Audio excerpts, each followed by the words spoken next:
merci à tous d'être présents ce soir, parce que ça me fait vraiment plaisir. Et que vous vous intéressez aussi à la blockchain. Donc peut-être que certains d'entre vous savent ce que c'est la blockchain déjà un petit peu. Vous avez peut-être une idée. Ouais. Non. J'ai seulement une petite idée, c'est que ça, c'est there is like a link between blockchain and cryptocurrency world and NFT. Yep. Et un peu la différence entre blockchain and a normal database, c'est la façon par laquelle les données sont stockées et structurées. Puis c'est ça, c'est tout. Ouais, c'est déjà un bon début, ouais. C'est vrai que la blockchain, en effet, c'est la technologie sur laquelle repose tout ce qui est NFT, même le métavers dans le futur, et tout ce qui est crypto-monnaie, donc Bitcoin, Ether, etc. Donc on va parler de tout ça donc, dans cette conférence. Donc d'abord, je vais me présenter. Alors, qui je suis? Alors, déjà, je suis étudiant en informatique en échange universitaire en France. Et du coup, je suis là pour une session donc, à l'Université Laval. Et donc, je réalise ma session en informatique, donc dans les domaines de la cryptographie, cybersécurité, blockchain, comme par hasard, et aussi l'analyse de données. Je suis fondateur d'un média culturel qui s'appelle Brain News. Donc, c'est un média qui va traiter en fait de tous les sujets, de tout type de sujets justement qui se rapprochent à la culture. Donc, ça peut être par exemple la blockchain, on a déjà traité de ça. On a traité de tout ce qui est écologie, nourriture, etc. Je suis un vrai passionné de la blockchain, donc je suis tombé dedans après le boom des crypto-monnaies en 2017, donc, en décembre 2017, si certains savent. Et depuis, je me suis vraiment intéressé à la technologie, donc la blockchain, et j'aimerais vraiment travailler dedans plus tard. Donc c'est vrai que c'est un milieu qui me passionne et qui m'alimente chaque jour. Et donc, pour ceux qui savent peut-être déjà ce que c'est un métavers, alors cet avatar, je l'ai créé sur le métavers en Decentraland. Donc je vais de toute façon vous parler de tout ça à la fin de cette conférence. Donc, justement, donc, à la fin de cette conférence, vous saurez ce que c'est l'historique déjà de la blockchain, d'où ça part. Vous saurez ensuite pourquoi Bitcoin est arrivé, comment il est arrivé et à quoi il a servi, et à quoi il sert toujours d'ailleurs. Vous saurez comment fonctionne une blockchain, donc le principe de hash, le principe de consensus principalement. Vous saurez aussi expliquer ce que c'est un wallet. Donc, la traduction française, c'est un portefeuille. Et enfin, on ira à la conquête du Web3, donc justement pour parler de NFT, de métavers et de crypto-monnaie. Et ensuite, on verra pourquoi il y a des piratages sur la blockchain, alors qu'on dit que les piratages sur la blockchain n'existent pas. Ça, c'est une grosse question qui revient souvent. On va tenter d'y répondre. Alors, pour revenir sur l'aspect historique de ce que c'est la blockchain, alors déjà, tout commence en 1982 avec une thèse d'un étudiant à l'époque, David Chaum. Donc David Chaum élabore en fait les premiers concepts de ce que va devenir la blockchain en 2009 avec Bitcoin. Donc c'est un cryptographe passionné. Et donc justement, en 1989, il va créer un système de paiement avec des billets électroniques. Donc c'est le premier système de paiement électronique qui existe. C'est ce qu'on appelle DigiCash. Et donc, à partir de cette date-là, donc à partir de 1989, vous pouvez voir sur la prise chronologique, donc ça lance le mouvement des cypherpunks. Le mouvement des cypherpunks, c'est quoi? C'est un mouvement de passionnés de cryptographie qui tente d'élaborer un système, comme on connaît aujourd'hui avec Bitcoin, mais qui tente d'élaborer un système de paiement électronique, comme a créé DigiCash, comme a créé David Chaum avec DigiCash, mais un système de paiement électronique décentralisé où la sécurité et la liberté d'utilisateur sont maîtres. Donc ensuite, on a en 1994 le cypherpunk justement, Nick Szabo, qui propose une première définition des smart contracts. Alors les smart contracts, si vous en avez déjà entendu parler, je ne vais pas l'expliquer ici dans cette conférence, c'est peut-être un peu trop avancé aujourd'hui, mais c'est un des éléments essentiels de ce que c'est la blockchain aujourd'hui. En 1997, on a un autre cypherpunk, Adam Back, qui crée justement Hashcash. Donc Hashcash, c'est quoi? C'est ce qu'on appelle un proof of work, une preuve de travail contre le spam. Je vais aussi rentrer dans ce que c'est dans la définition du proof of work plus tard dans cette conférence. Vous comprendrez de quoi je parle. En 2004, on a Alfinet qui crée justement la preuve de travail réutilisable. Pareil ici, par exemple, je ne vais pas rentrer dans les détails, mais c'est en gros ce qui va poser aussi les bases de Bitcoin et ce qui va justement permettre d'élaborer Bitcoin, la première blockchain. En 2008, on a le white paper de Bitcoin qui est publié. Donc rapidement, un white paper, c'est quoi? Ça va être un document officiel qui va justement présenter un projet. Donc, c'est un terme qui est bien souvent utilisé donc, dans le monde de la blockchain, mais le terme de white paper peut être aussi utilisé pour expliquer d'autres projets dans d'autres domaines de la blockchain.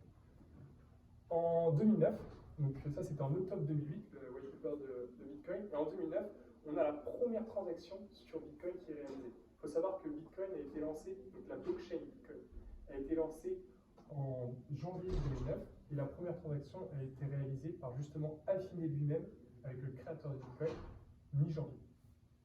Et donc, avant d'aller justement sur qui est le créateur de Bitcoin, si vous voulez aller plus loin, vous pouvez aller voir les différentes thèses et les différents travaux de David Chaum. Parce qu'ici, sur cette frise chronologique, évidemment, j'ai dû abréger, mais il y a aussi de nombreux travaux importants qui ont permis d'élaborer la blockchain, notamment les travaux de Wei Dai, ainsi que donc avec sa bimonnaie. Donc, l'arrivée de Bitcoin.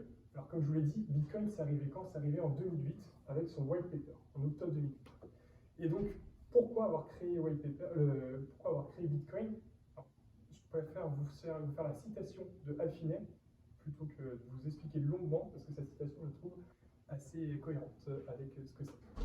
Alors, nous voici confrontés au problème de la perte de confidentialité, de l'informatique trompeuse, des bases de données massives, de l'augmentation de la centralisation, et Chaum, donc David Chaum, qu'on a vu juste avant, propose une direction à suivre complètement différente. Une direction qui met le pouvoir entre les mains des individus plutôt que celle des gouvernements et des entreprises. Donc il écrit ça en 1992 et je trouve que ce qu'il dit c'est assez cohérent avec ce que c'est la blockchain parce qu'en effet, donc, comme je vous l'ai dit, les cypherpunks se veulent un réseau décentralisé, donc un réseau sans intervention d'intermédiaires et principalement sans intervention des gouvernements. Donc justement, ce qu'on peut voir, c'est qu'aussi Bitcoin intervient en pleine crise financière. Donc on est dans la crise de 2008, et donc ce réseau décentralisé peut être vu aussi comme une réponse à la crise de 2008, qui est justement intervenue, qui a justement été causée à cause des banques majoritairement, qui sont des systèmes centralisés. Donc Bitcoin a aussi été créé, comme je vous l'ai dit, pour renforcer la sécurité, pour rendre la propriété aux utilisateurs. Vous êtes utilisateur de la blockchain, enfin, vous êtes utilisateur de Bitcoin, vous achetez des Bitcoins, vous êtes propriétaire de cette monnaie. Ce n'est pas comme par exemple comme en 2008, où par exemple les banques pouvaient jouer avec votre argent. Ici, vous êtes propriétaire de vos actifs, vous êtes propriétaire de vos Bitcoins. C'est aussi un système global, vous pouvez envoyer de l'argent à l'autre bout du monde.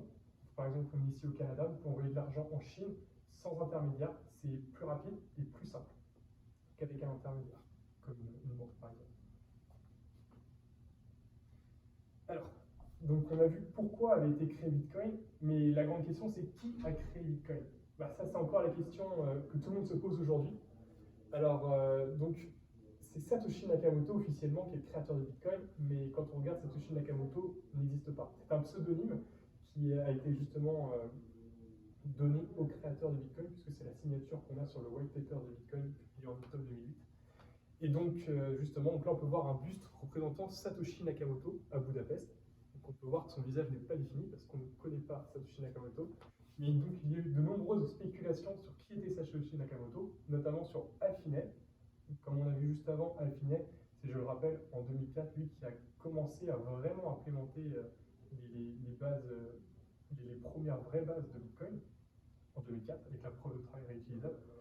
Et donc, on s'est dit, c'était peut-être Alfinet le créateur de Bitcoin, derrière Satoshi Nakamoto.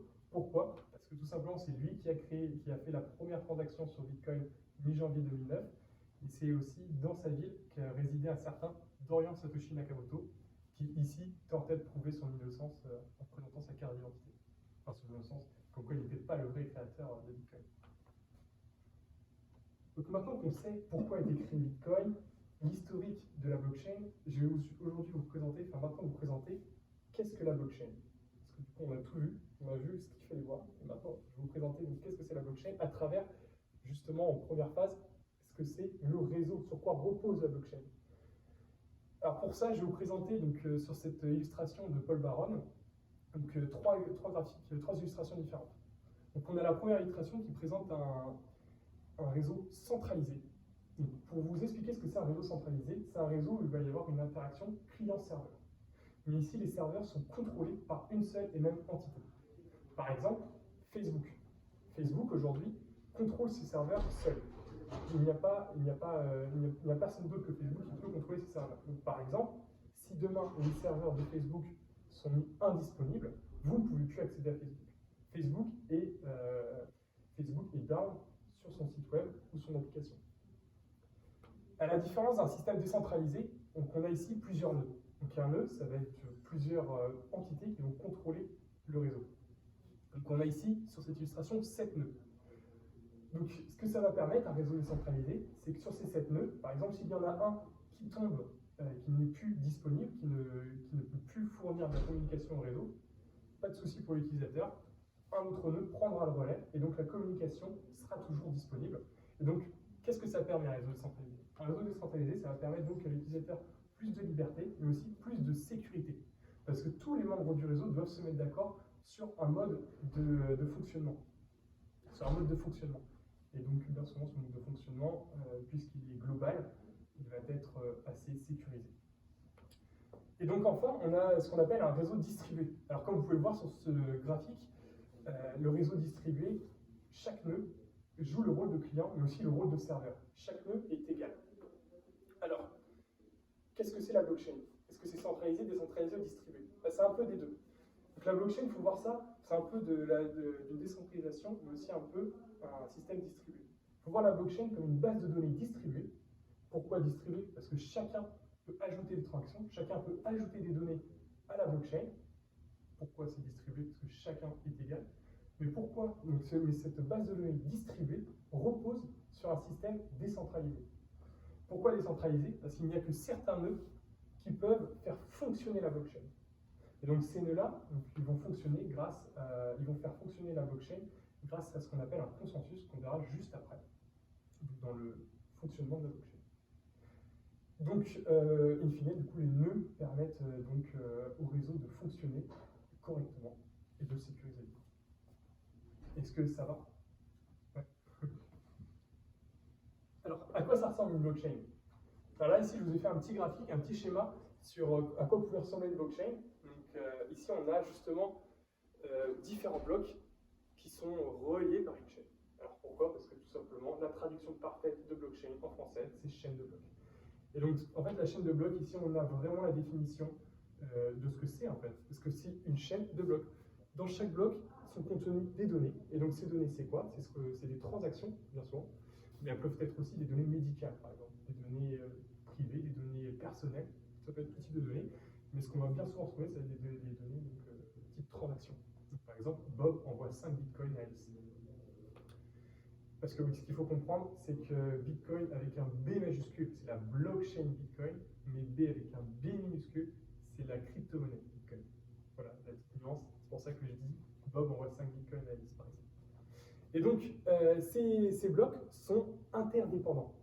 Par exemple, si vous modifiez le bloc numéro 1 qu'on voit ici, alors le bloc numéro 2 et le bloc numéro 3 seront modifiés en conséquence. Si vous modifiez le bloc numéro 2, alors seulement le bloc numéro 3 sera modifié. Ils sont interdépendants. On va justement voir ensemble comment fonctionne cette interdépendance avec un exemple concret du fonctionnement de la blockchain. Mais avant de voir cet exemple, j'ai encore quelques concepts à vous expliquer. Donc une fois que vous avez cette analogie en tête, on peut passer à qu'est-ce que sont les données concrètement. De quoi est constitué un bloc? Alors que constitue un bloc? Donc on peut voir que dans ce bloc, il y a toujours de la donnée, et cette donnée, en fait, elle est divisée en deux parties. On a en première partie le cladder, soit l'entête, en seconde partie le body. Le body, le corps du bloc. Alors, un bloc contient toujours l'identifiant du bloc précédent. Je m'explique. Par exemple, si vous avez un bloc X, vous avez toujours l'identifiant X-1 dans l'entête. Par exemple, je reprends l'analogie de tout à l'heure. Dans le bloc numéro 2, on avait identifiant #1, parce que le bloc 1 était le bloc juste avant. On a ensuite la version du bloc. Alors la version, c'est la V1, la V2, la V3.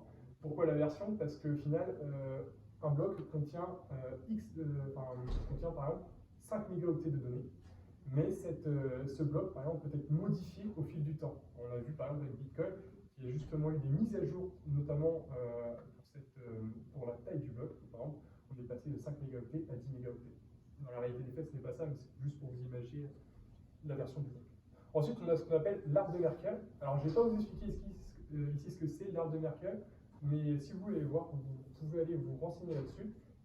On va principalement traiter des transactions dans l'arbre de Merkel. Ensuite, on a ce qu'on appelle l'horodatage. L'horodatage, c'est quoi? Ça va être en gros dire que le bloc X a été créé à un instant T. Parce que oui, un bloc, comme je vous l'ai dit, il faut qu'il soit créé, il faut qu'il soit fait par un nœud. Et donc l'horodatage va donc préciser, va donc rendre unique un bloc. Parce qu'un bloc ne peut être créé qu'à un instant T. Il ne peut pas y avoir deux blocs créés au même instant. Et donc ça, c'est justement un concept très important et qui a été très compliqué à mettre en œuvre dans les blockchains au départ. Ensuite, on a ce qu'on appelle le n-bit. Le n-bit, ça va être la difficulté de créer un bloc. Donc, par exemple, sur Bitcoin, il y a un bloc qui est créé en moyenne toutes les 10 minutes. Il ne peut pas y en avoir. Donc, par exemple, si on arrive à créer un bloc toutes les 5 minutes, alors au bout de 2 semaines, c'est en général 2 semaines, au bout de 2 semaines, la difficulté de créer un bloc sera augmentée pour qu'un bloc soit vraiment créé toutes les 10 minutes. Pour justement favoriser en fait la sécurisation du système, pour pas qu'il y ait trop de blocs de créer. Ensuite, on a ce qu'on appelle les nonces. Donc là, je reviendrai sur ce que c'est une nonce, pareil, dans l'exemple que je vous présente ensuite. Et donc, dans le body, donc dans le corps d'un bloc, on a toutes les données, donc toutes les transactions. Je ne vais pas revenir ici sur ce qu'est vraiment une transaction. Pour vous simplifier la chose, je vais juste vous dire que du coup, c'est comme je vous ai dit juste avant, Bob envoie 5 bitcoins à 10. Bitcoin avec un B minuscule. Voilà, mais parce que les transactions, c'est quand même un aspect assez complexe de la blockchain, plus qu'il n'y paraît, mais c'est vraiment passionnant là aussi. La question que vous pouvez vous poser, c'est maintenant, où est l'identifiant, soit le hash du bloc actuel? Ça peut être la question que vous pouvez vous poser, et on va tenter d'y répondre juste après, en justement expliquant ce que c'est un hash. Parce que oui, il faut comprendre qu'un identifiant, c'est un hash. Alors, le hachage, c'est quoi? Alors, le hachage, c'est quoi? C'est une question qui peut vous paraître compliquée au vu de la chaîne de caractères monstrueuse que vous avez devant vous, mais c'est plus simple qu'il n'y paraît. Alors là, par exemple, on a Alice qui va, dans une fonction de hachage, donc par exemple dans une boîte, elle va mettre 2 mots, donc Hello World. Dans cette boîte-là, elle va mettre Hello World, et en retour, elle va obtenir cette chaîne de caractères monstrueuse qui commence par A59, 1, A6, etc. Ce qu'il faut savoir, c'est que si elle avait rentré Hello World avec un point d'exclamation, la chaîne qu'elle aurait eu en résultat aurait été complètement différente. Par exemple, elle aurait pu commencer par B6, 3, Z, etc. Et donc, cette chaîne de caractères monstrueuse, elle est définie sur une taille fixe. Elle aurait pu mettre dans cette boîte-là Hello World avec un point d'exclamation. La taille de cette chaîne monstrueuse aurait toujours été ici de 256 bits. La taille peut varier en fait en fonction de la boîte que vous utilisez, en fonction de la fonction que vous utilisez. Mais donc ici, on utilise la fonction SHA-256 qui est utilisée principalement pour chez Bitcoin. Donc, à quoi ça sert un hash? Alors, un hash, en fait, ça va justement permettre de simplifier, ça va permettre en fait de créer une empreinte de vos données. Comme vous, par exemple, vous avez sur vos empreintes digitales, c'est ce qui vous définit. Lorsque vous allez à l'aéroport, vous mettez vos empreintes digitales et on sait que c'est vous. On sait que par exemple, si moi je mets une empreinte digitale aéroport, que c'est Baptiste Koupri, donc Baptiste Koupri, c'est tout mon corps, c'est tout moi. Ben là, c'est exactement la même chose. Là, en fait, c'est l'empreinte digitale d'un bloc. Par exemple, l'identifiant, c'est l'empreinte digitale d'un bloc. L'empreinte digitale est définie par un hash. Un hash qui est donc de taille unique, je le répète, qui est de taille unique et qui varie très facilement en fonction de si vous rajoutez ou vous modifiez des caractères. Et ce qu'il faut savoir, c'est que par exemple, un hash peut être aussi utilisé pour vérifier en fait l'intégrité d'un logiciel. Par exemple, lorsque vous allez sur Internet, sur des logiciels principalement open source, donc, où le code du logiciel, les programmes du logiciel sont rendus disponibles à tous, lorsque vous rentrez ce logiciel dans un algorithme de hachage, vous obtiendrez, pareil, si vous utilisez SHA-256, un hash de cette taille-là. Et donc, vous pourrez ensuite regarder le hash qui vous a été fourni lorsque vous avez téléchargé le logiciel. Bien souvent, les développeurs vous fournissent le hash du logiciel. Et si le hash que vous avez calculé est différent du hash que le développeur vous a donné, vous pouvez en déduire qu'il y a une modification dans le code, peut-être un virus ou quelconque autre modification, si elle n'est pas indiquée. Donc ça vous permet de savoir justement si vos logiciels sont safe. Vous pouvez vérifier à la maison si vous voulez. Il y a plein de générateurs de hash en ligne. Alors, donc, pour finir sur le hash, il faut savoir que ça n'a pas de fonction inverse. Donc, un hash, si Alice met hello world dans la boîte, elle retrouvera donc, le hash A51, etc. Et par contre, si elle met dans la boîte A51, etc., elle ne retrouvera pas son mot en échange. Donc, c'est ce qui va justement permettre en fait, de sécuriser le tout. Alors, pour aller plus loin, donc, vous pouvez, pour savoir comment une fonction de hachage a été créée, par exemple, donc, je m'adresse notamment aux doctorants en mathématiques. Vous pouvez aller voir les courbes elliptiques, qu'est-ce que c'est, et les fonctions éponges. Donc ça, c'est vraiment pour l'aspect mathématique, comment sont créées les fonctions de hachage. C'est là aussi super intéressant. Et pour savoir en fait les types d'attaques qu'on peut avoir sur justement les fonctions de hachage, vous pouvez aller voir l'attaque des anniversaires, ce que c'est. Voilà. Donc maintenant qu'on a compris ce que c'était une fonction de hachage, on a compris vraiment le gros de ce que c'est la blockchain. Et la deuxième grosse partie, ça va être le proof of work. Le proof of work, c'est le consensus. Donc il faut savoir qu'il existe différents types de consensus. Il y a le proof of stake, le proof of work, il y en a plein d'autres. Mais ici, donc, le premier à avoir été implémenté, donc, comme on a vu au départ, c'était le proof of work grâce aux travaux de Nick Szabo et de Alfini, dans les années 90 et 2000. Le proof of work, il faut voir ça comment? Alors il faut voir ça en fait comme quelqu'un, donc un nœud, mais on va représenter ce nœud-là juste par une personne qui va tout simplement miner du Bitcoin. C'est la représentation que je vous fais ici. Il va chercher, il va calculer plein de hash différents de son bloc. Et donc, il va calculer plein de hash différents de son bloc, et son hash doit commencer, donc, sur l'exemple ici, par 4 zéros. Et c'est ça en fait la difficulté n-bit qu'on a vu, la difficulté de minage. Parce qu'en fait, il va devoir creuser, il va devoir chercher, il va devoir calculer autant de hash de son bloc qu'il peut, jusqu'à temps de trouver 4 zéros au début de son hash. Et quand il a 4 zéros au début de son hash, il distribue son hash, il va dire à tous les autres nœuds du réseau, c'est bon, j'ai le nœud, enfin j'ai validé un bloc, je vous le donne, et donc là à ce moment-là, tous les autres nœuds du réseau vont prendre ce bloc-là et vont calculer le bloc n plus 1. Donc à partir de ce bloc-là, en mettant dans leur en-tête le hash du bloc qui vient d'être calculé. Pour vous présenter en fait comment ça fonctionne, et justement comment en fait, on peut calculer plein de hash différents si les données pourtant restent les mêmes, je vais vous présenter en fait comment ça fonctionne réellement, et c'est là où vous allez voir l'intérêt en fait du nonce. Donc ici en fait c'est la représentation de la blockchain. Donc vous pouvez voir ici, c'est pareil, hein. On a les 3 blocs, comme je vous ai présenté tout à l'heure. On n'a juste pas la chaîne ici, mais ça revient absolument au même. Il faut imaginer une chaîne.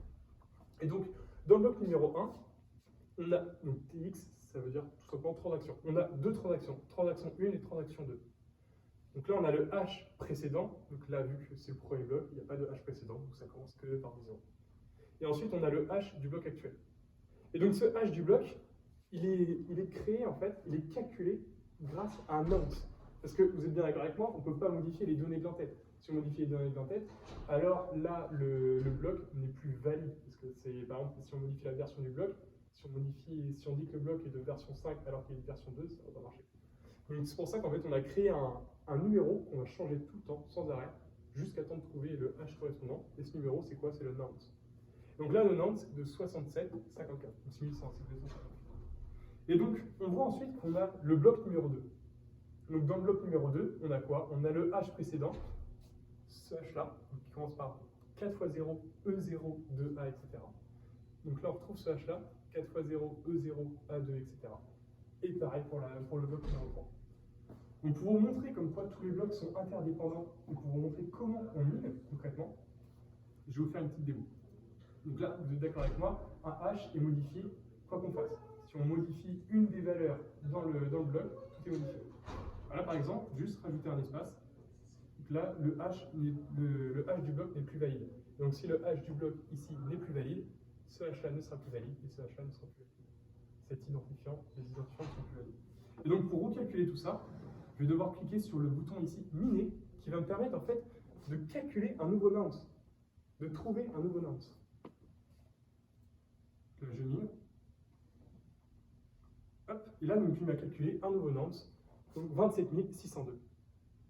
27 602, c'est le nouveau nonce, qui a donc donné un nouveau hash qui commence ici, toujours par 4,0, parce que c'est la difficulté, c'est le n-bit, on lui a dit, on veut un hash qui commence par 4,0, donc on retrouve ici un hash par 4,0, mais donc ici, forcément, le previous hash, donc le hash précédent, n'est plus correct, donc il faut encore une fois ici, miner le bloc numéro 2, vous allez voir le nonce qui va changer. Le temps que ça mine.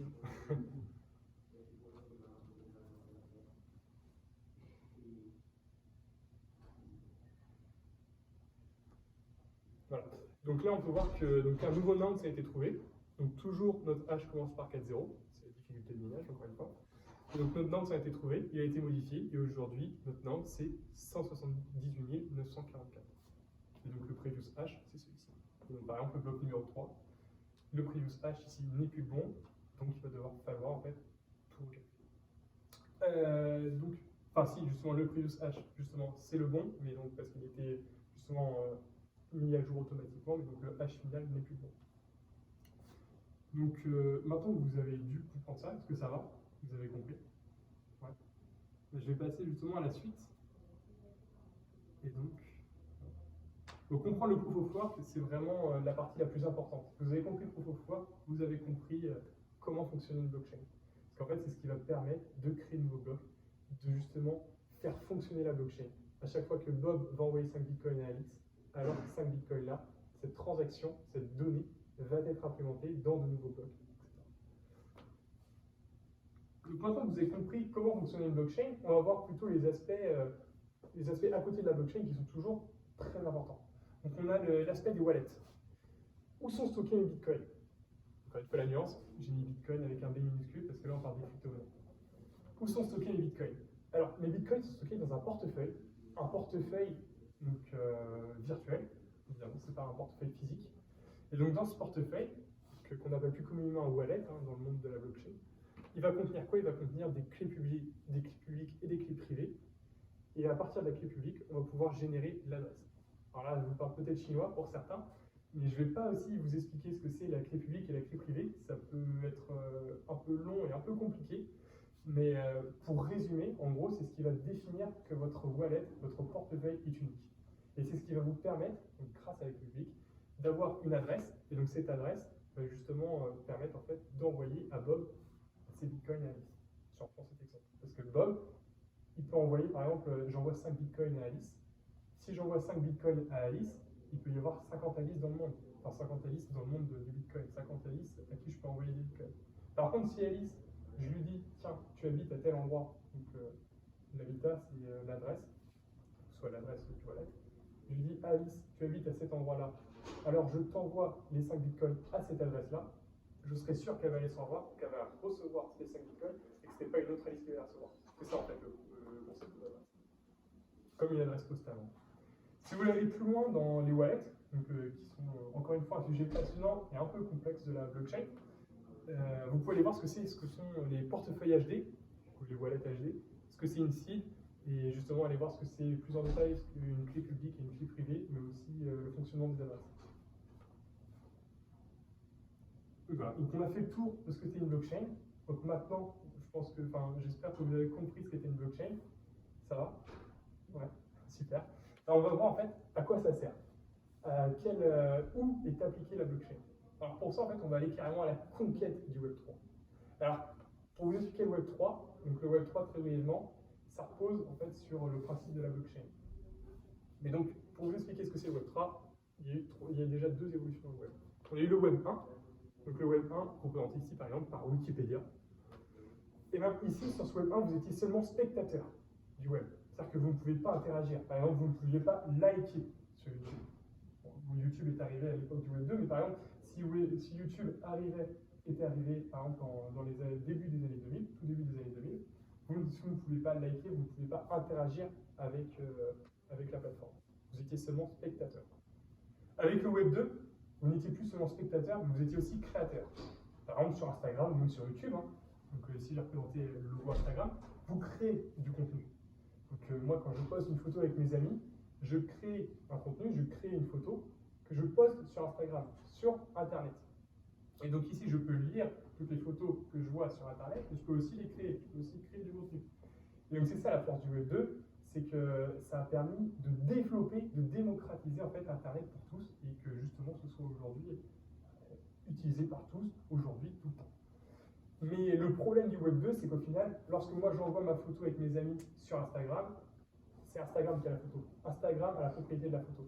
Donc quand vous envoyez une photo sur Snapchat à vos amis, votre photo ne vous appartient plus. Votre photo appartient à Snapchat, votre photo appartient à Instagram, votre vidéo appartient à YouTube. Il faut savoir que votre contenu appartient en fait à tous les organismes centralisés que vous connaissez dans le Web 2. Globalement.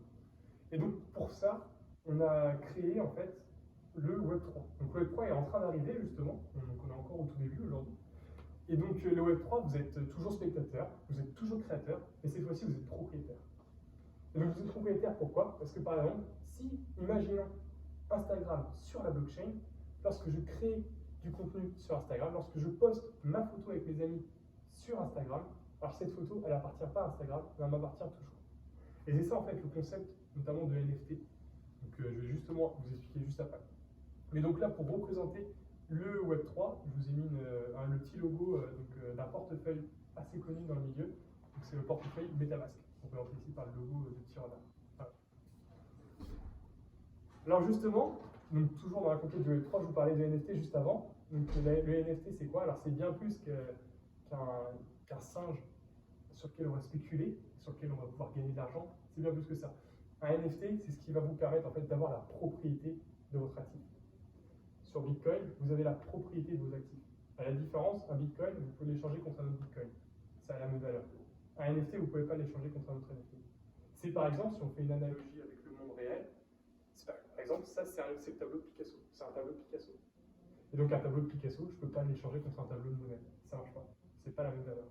Ben, les NFT, c'est exactement la même chose, sauf que c'est digital. Et donc, on connaît bien souvent les NFT par justement ces œuvres d'art numériques, comme par exemple la collection des Bored Ape Yacht Club par Yuga Labs. Yuga Labs, c'est une entreprise qui a un peu démocratisé et popularisé les NFT, si je puis dire. Vous avez sûrement déjà vu ces petits singes rigolos partout sur Instagram, sur Twitter, n'importe où. Et aujourd'hui, donc, ces NFT se vendent à prix d'or. Donc là, on peut voir que le prix de 1488 Ethers, soit une somme assez astronomique. Je vous laisse lire ici, plus d'1 million d'euros, plus d'1 million de dollars. Mais il faut savoir que les NFT, donc, à part, du coup, comme je vous disais, cet aspect spéculatif, il permet d'avoir la propriété.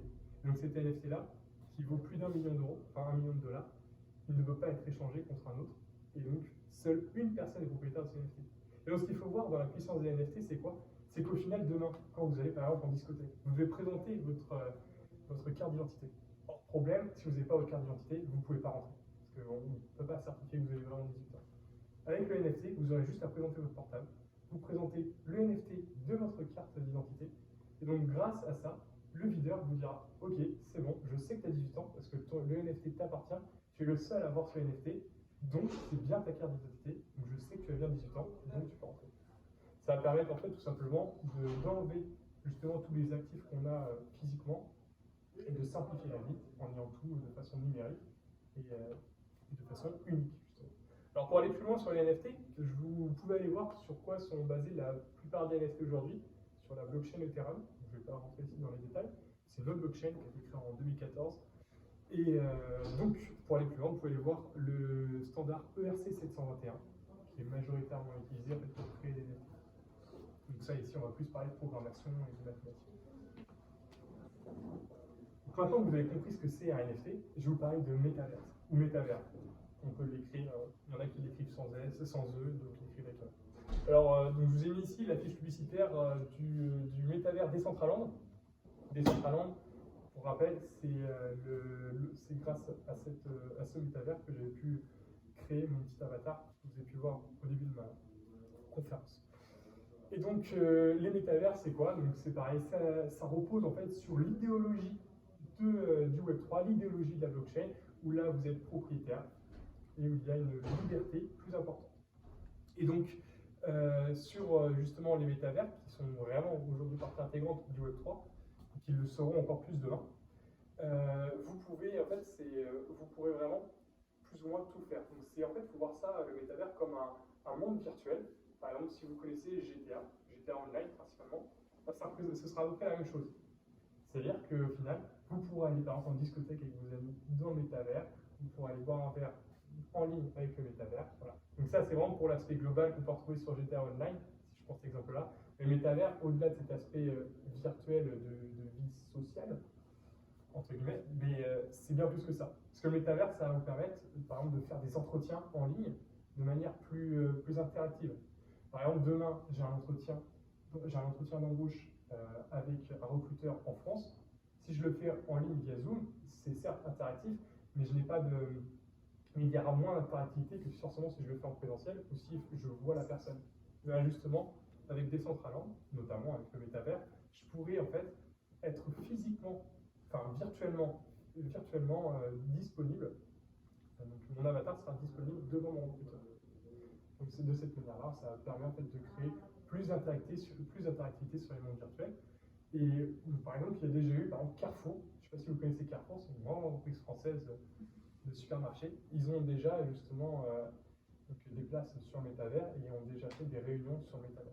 Et donc au-delà de tout cet aspect virtuel, l'aspect vraiment important que peut apporter le métavers, c'est par exemple, si on va dans les pays généralement les moins évolués où l'école n'est pas forcément accessible par tout le monde, et bien tout simplement l'enfant qui n'a pas accès à l'école parce qu'il ne peut pas y aller, parce que c'est trop loin ou pour n'importe quelle autre raison, il pourra y accéder via le métavers. Le métavers pourrait en fait lui donner l'accès à l'école, l'accès à l'éducation, simplement en se connectant sur son PC. Donc c'est ça aussi en fait la force d'Internet, la force du métavers, c'est de démocratiser en fait la connaissance, de rendre public, enfin de rendre disponible,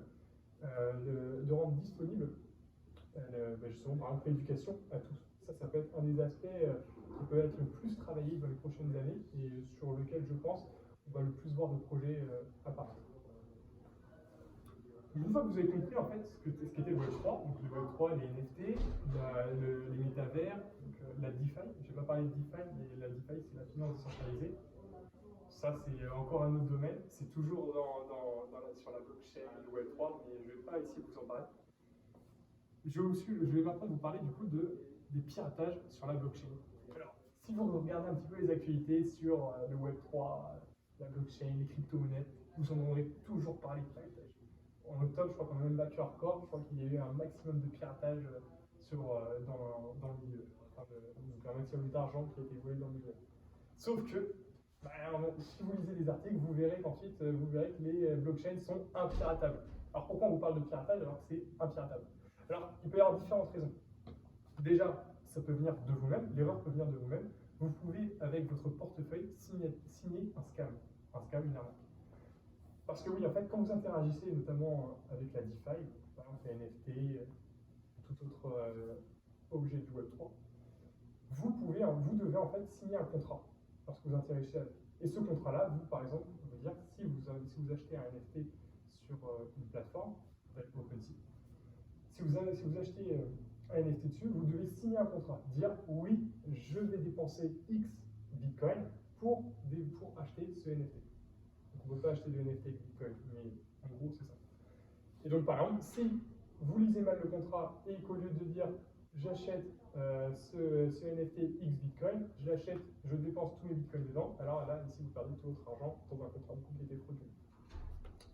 On a aussi donc, le problème des exchanges centralisés. Alors ça, je vais y revenir juste après, parce qu'on en a beaucoup entendu parler cette semaine et la semaine dernière avec un des exchanges centralisés qui a eu de gros problèmes. Mais aussi on a parce que oui, les exchanges centralisés juste peuvent aussi être piratés. Parce que oui, même si les crypto-monnaies ça repose sur la blockchain, les crypto-monnaies, lorsque vous achetez sur un exchange centralisé, pour rappel, juste un exchange, c'est une plateforme où on va acheter et vendre nos crypto-monnaies. Donc, vu que c'est un organisme centralisé, c'est lui qui détient réellement les clés de vos crypto-monnaies. Vos crypto-monnaies, vous les avez achetées sur la plateforme, pas de problème, elles vous appartiennent sur la plateforme, par contre, elles ne vous appartiennent pas ailleurs. C'est ça aussi, justement, l'importance d'avoir un wallet un cold wallet qu'on va appeler, donc justement un wallet mis ailleurs que sur des exchanges centralisés. Donc si justement par exemple l'organisme se fait pirater, l'organisme vous vole de l'argent, là vous pouvez tout perdre à ce moment-là, parce que votre argent est stocké chez eux. On a aussi donc, les smart contracts. Donc les smart contracts, comme je vous l'ai dit, je ne vais pas trop revenir là-dessus, mais en gros il peut y avoir des problèmes dans le développement. Par exemple un code qui n'a pas été complètement fini, un code qui a été un code qui contient tout simplement des erreurs. Bah, vu que sur un smart contract c'est immuable, c'est-à-dire que c'est inchangeable, comme la blockchain qui est immuable, mais finalement quelqu'un peut voler de l'argent via ces smart contracts-là. Les smart contracts, c'est pas directement relié à la blockchain. On a aussi le problème de bridge. Donc le bridge, pareil, je ne vais pas trop en parler ici, mais très brièvement, c'est quoi? C'est que ça va vous permettre en fait d'échanger du Bitcoin par exemple contre des Ethers, donc de la blockchain. Ça va vous permettre de faire la liaison entre différentes blockchains. Donc là aussi, il peut y avoir des problèmes de développement. Donc il y en a eu justement des gros problèmes en début d'année avec ça, sur un certain projet. Donc il y a aussi le problème d'Oracle. Donc ici aussi, je ne vais pas trop revenir sur la définition de ce que c'est un oracle, mais un oracle, très brièvement, c'est quoi? C'est un organisme qui va dire des informations à la blockchain, des informations qui doivent être vraies. Par exemple, lors d'un match de foot, si par exemple Karim Benzema marque un but, l'oracle va dire à la blockchain Karim Benzema a marqué un but. Si l'oracle dit qu'il a marqué 2 buts, alors là par contre, il peut y avoir un problème, et donc la blockchain peut réagir différemment en fonction de ça. Donc ça, c'est justement tout le principe de smart contract que je ne vais pas trop développer ici.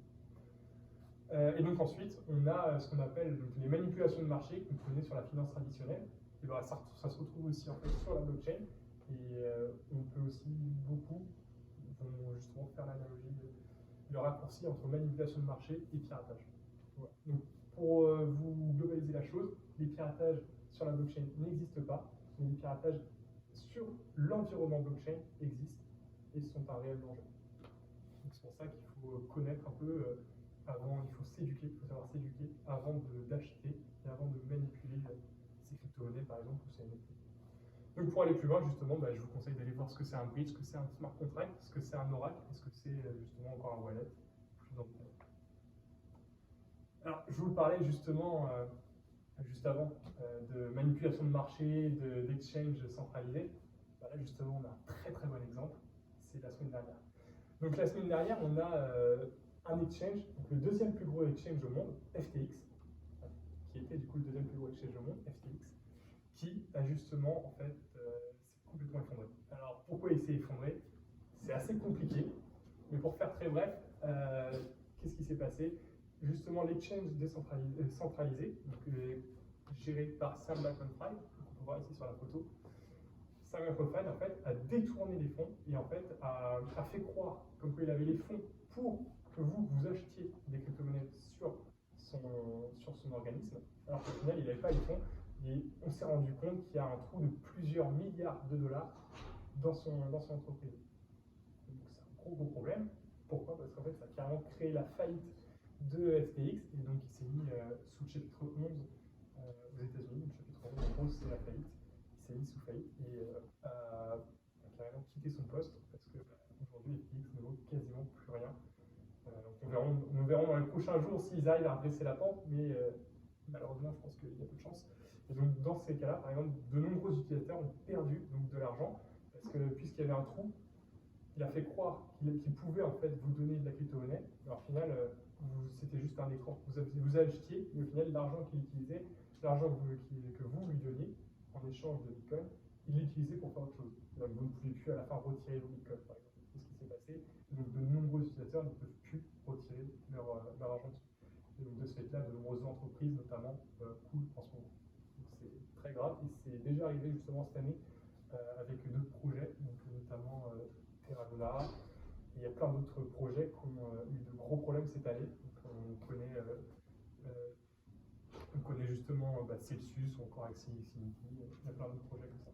Et donc, ça veut dire quoi? Ça veut dire tout simplement, cette année, c'était pas forcément la meilleure année pour donc cette année 2022, c'était peut-être pas forcément la meilleure année pour l'écosystème Web3, pour l'écosystème des crypto-monnaies. Mais ce qu'il faut garder en tête, c'est que tout ça, en fait, tous ces problèmes-là, ils viennent d'où? Ils viennent d'échanges, ils viennent d'organismes centralisés. Or, la blockchain, on veut que ce soit décentralisé. Et donc, pour éviter tous ces problèmes-là, il faut mettre tout son argent, tout ce qu'on a, tous ces NFT sur justement des wallets qui vont être gérés par vous seul, donc pas gérés par ces organismes. Donc, pour conclure, alors aujourd'hui, le domaine de la blockchain et du Web3 plus globalement est en pleine expansion. On a de nombreux recruteurs qui demandent en fait à justement des développeurs de travailler dessus pour justement créer en fait, pour moderniser l'entreprise et lui permettre d'avoir plus de sécurité. Parce que justement, ça va permettre en fait, vu que je ne l'ai peut-être pas dit, mais en gros la blockchain c'est public. Donc en fait, on va voir dès qu'il y a un problème sur la blockchain, d'où il vient et par quoi il a été créé. Et donc, vu que tout est public, on peut voir aussi les adresses qui ont échangé. Si Bob envoie 5 bitcoins à Alice, alors on peut voir que Bob envoie 5 bitcoins à Alice. En réalité, on va voir l'adresse de Bob. Si Bob ne communique pas son adresse, alors on ne saura pas que c'est Bob. Et si Bob communique son adresse, alors on va savoir que c'est Bob qui a envoyé 5 bitcoins à Alice. Voilà, c'est la petite nuance. C'est pourquoi tout est public. Et donc, justement, de nombreuses entreprises travaillent actuellement pour justement développer la blockchain dans leur entreprise pour assurer plus de sécurité, mais aussi donc savoir exactement qu'est-ce qui se passe donc au sein de leur entreprise tout simplement, et pour pouvoir permettre aux données des utilisateurs d'être complètement sécurisées et disponibles si l'utilisateur a demande. Ça peut être une des solutions qui peut être envisagée. Donc c'est un domaine qui est en pleine expansion, un domaine qui est beaucoup demandé. Au-delà du monde de l'informatique et de la cryptographie de manière globale, c'est un domaine qui aujourd'hui évolue de plus en plus avec le Web3. Donc il est selon moi important de se familiariser avec ces domaines-là pour ne pas justement prendre du retard sur les prochaines années qui vont être assez mouvementées sur cette technologie.